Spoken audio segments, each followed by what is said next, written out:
জাতীয় অস্তিত্ব সংকটৰ নিচিনা ক'বলৈ গ'লে কাৰণ যিটো সমষ্টি পুনৰ্নিৰ্ধাৰণ যিটো প্ৰক্ৰিয়া চলি আছে তাত দেখা গৈছে যে বড়োলেণ্ড অঞ্চলৰ একমাত্ৰ লোকসভা সমষ্টি কোকৰাঝাৰ লোকসভা সমষ্টিখন যিটো প্ৰক্ৰিয়া চলি আছে এই প্ৰক্ৰিয়াত জনজাতিকৰণৰ সংৰক্ষণ বিভাগটো উঠাই দি এইটো অপেন কৰি দিয়াৰ এটা প্ৰস্তাৱ ৰখা হৈছে তো কি ক'ব এই সন্দৰ্ভত চাওক আজি আপচুৰ আহ্বানত বিটিআৰ এলেকাৰ বিভিন্ন ট্ৰাইবেল জাতীয় সংগঠনবোৰক লৈ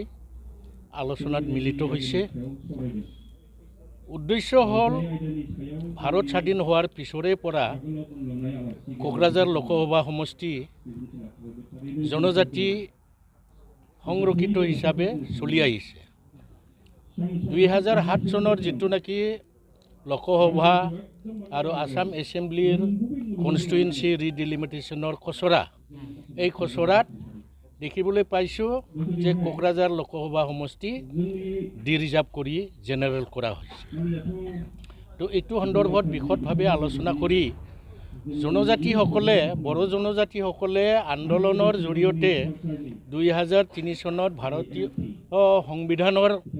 6ষ্ঠ অনুসূচীৰ আধাৰত এটা ৰাজনৈতিক ব্যৱস্থাপনা কৰি BTC গঠন কৰা হ'ল আৰু কোকৰাঝাৰ লোকসভা সমষ্টি BTC বৰ্তমানৰ বিটিআৰৰ অন্তৰ্গত গতিকে যিহেতু 6 শিডিউল ইয়াৰ অৰ্থই হ'ল জনজাতিসকলক সকলো দিশত সংৰক্ষণ কৰি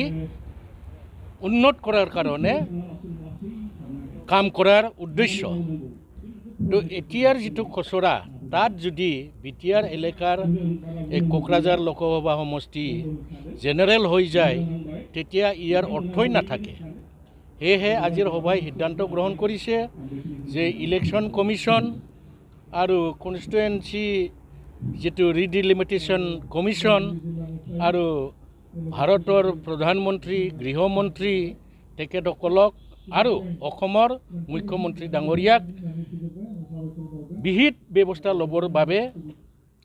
অৰ্থাৎ বিহিত ব্যৱস্থা লৈ ইনটেক ST ৰিজাৰ্ভ হিচাপে ৰাখিবৰ কাৰণে আবেদন জনাব।